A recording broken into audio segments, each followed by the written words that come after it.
chismis, 1 hour ko siyang inaaral bago yung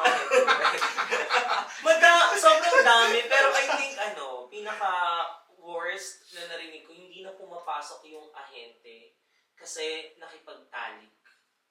Okay. Ka-juice. Ako din naman, nakikipagtahan.